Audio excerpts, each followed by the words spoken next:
It's been more than a week since the Russian army invaded Ukraine and is creating a humanitarian and refugee crisis. We're right at the beginning of that crisis as women and children from the eastern parts of Ukraine are fleeing to the west and moving toward the Hungarian and Polish borders. Our churches in 7 different cities around Ukraine have been taking in refugees, usually for just a couple of days as they're in transit, and they're typically women and children as the men are staying behind and fighting. I spoke this week to 2 of our Every Nation pastors from Ukraine and 1 from Poland.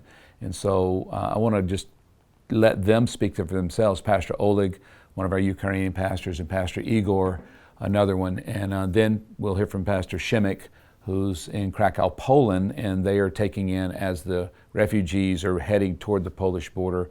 I'm so proud of our leaders and our family around the world that so generously is giving. And every time I'm communicating, whether it's through a phone call, a Zoom, or a text, or however, with Every Nation leaders around the world, they always ask me a couple of questions. How are our churches in Ukraine doing? How can we help?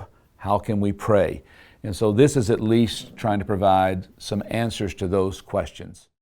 So I guess first, can you guys just give us an update of just with your families? How are you guys doing? I know there's a lot of work, there's probably a little sleep. So how's the situation in your city and really with your family and your church first? I mean, that's a good place to start. Well, first of all, I would like to take a chance and thank everybody. We're deeply touched by support of our global family with your prayers, and just dozens of people ask me how they can help, how they can pray. I actually able response to maybe a few of them every day because it's so crazy busy here.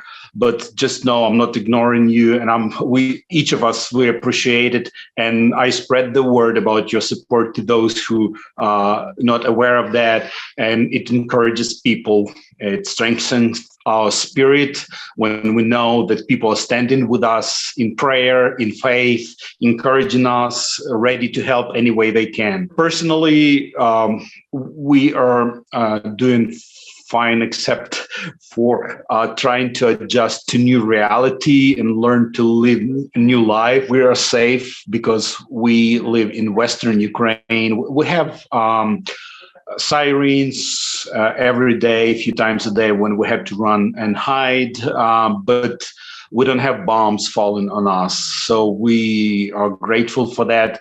And we're able to serve our family, church family, and people who run from war and find refuge in our city. Pastor Oleg, it's good to see you on here. We were together just a few months ago. Tell me how your family's doing and what would help us to pray to know. We're grateful for your prayers and we feel them. And thank you for financial support. We have been using them actively. Our goals, our job is changing from day to day, and our current priorities in what we do are we changed our facility into refugee camp, and we can receive up to 200 refugees in our building. We noticed that people are interested in moving west, Lviv and other western cities in Ukraine and even abroad to Poland, Italy. So what we do, we receive them, we feed them, give them food and drink, and give them place to sleep. And once they rest, we take them, we put them on cars, vans, and take them to the border. Yesterday and today we started sending food in large quantities toward east of Ukraine. We received information that cities in east that are surrounded by Russian armies, they have shortages of food and food prices are high, so we try to send them food.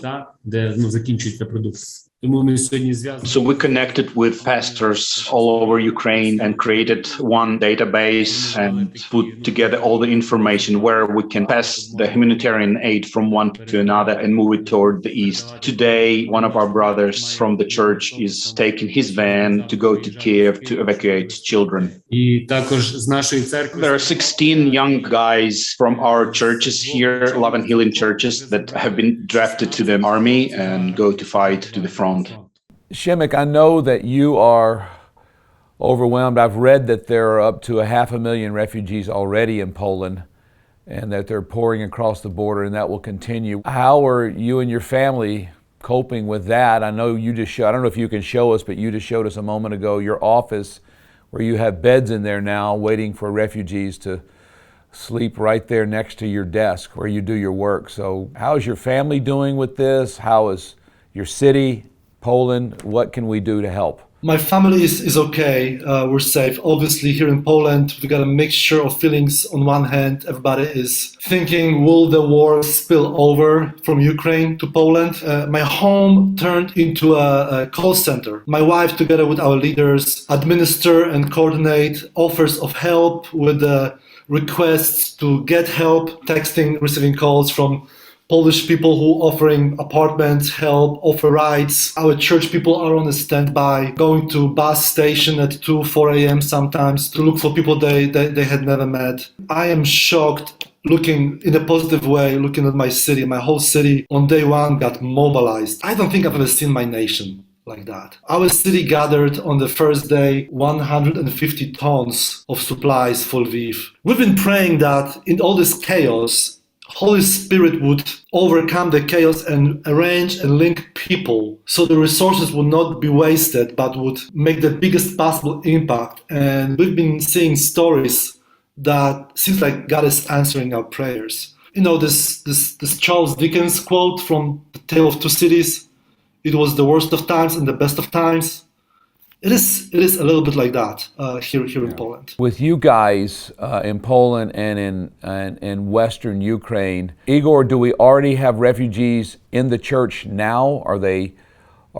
And I assume they're in Lviv only for a short while. Yes, we have refugees in our building since day 3. And as soon as our church members filled their homes, as soon as their capacity ended, we started filling our church venue. We turned it into refuge place. We put mattresses on floor, inflatable mattresses. We have a little kitchen, shower, toilets, everything for that. And people really, they don't stay more than 2 days. They move on either south to Hungary or west to Poland. Shemek, when they get to you, by the time they get to Poland, are they temporary with you in your homes, in your church buildings, or are they moving on from there?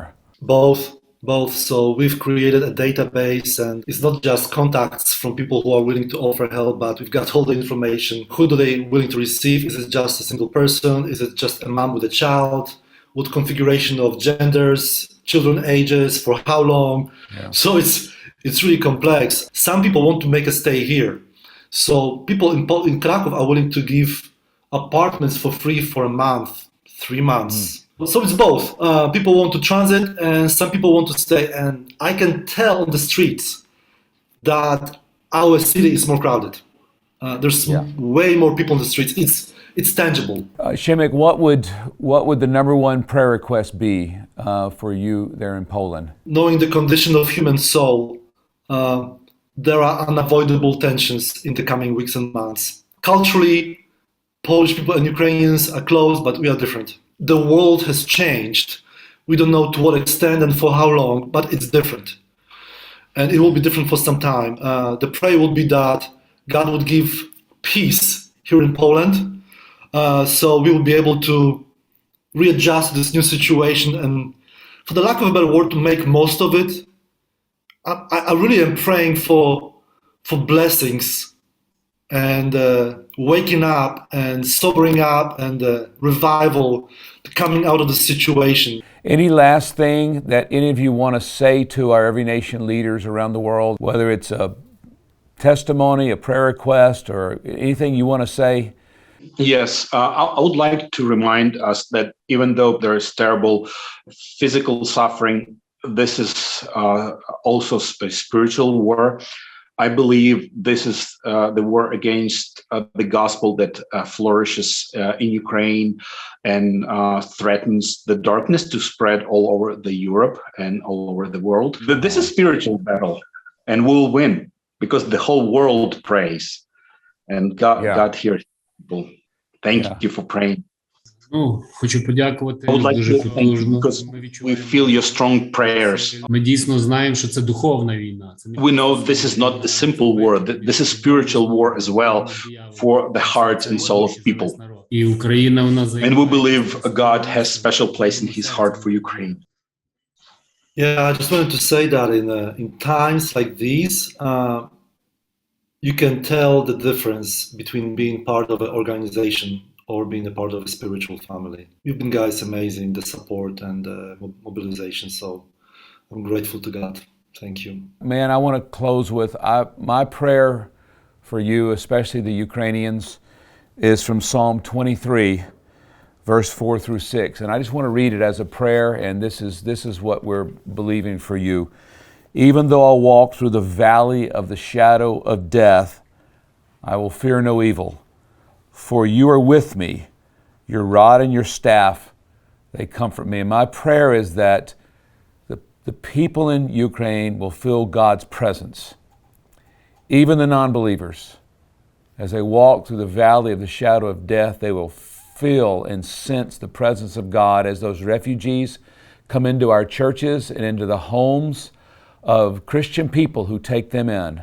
May they feel His presence. May they not just see it as the kindness of humanity, but may they see it as the presence of God. And then it says, you prepare a table before me in the presence of my enemies. You anoint my head with oil, my cup overflows. And I've experienced that this last minutes with you men. Your cup is overflowing with the presence of God, even though you're really in the presence of your enemies. You're really in a horrible situation, but you're so full of faith and so full of Jesus. And finally, I'm praying this: surely goodness and mercy shall follow me all the days of my life, and I shall dwell in the house of the Lord forever. And I just pray that the presence of God would be with you men and your families and your wives and your children, that no matter how little sleep and the pressure and the constant decisions you have to make, may the presence of God be there. And may you experience, and everyone who comes in contact, may it be an experience of the gospel of Jesus Christ. So I really am grateful for you men. Thank you for the time we've had here. I know it'll encourage our spiritual family around the world. And just I want you to know, everybody's praying for you, for your nation, for your people. And we're just trusting God with you for protection. So thank you very much for the time and what you're doing and the way you're standing as spiritual leaders. And as we mentioned, there's a lot of great leadership. There's military leadership, there's political leadership, and we've seen that displayed on the news. And I thank you, men, for providing spiritual leadership. That's desperately needed in times like this. Thank you for that. Thank you for your faith and your depth and for being the spiritual leaders that you are.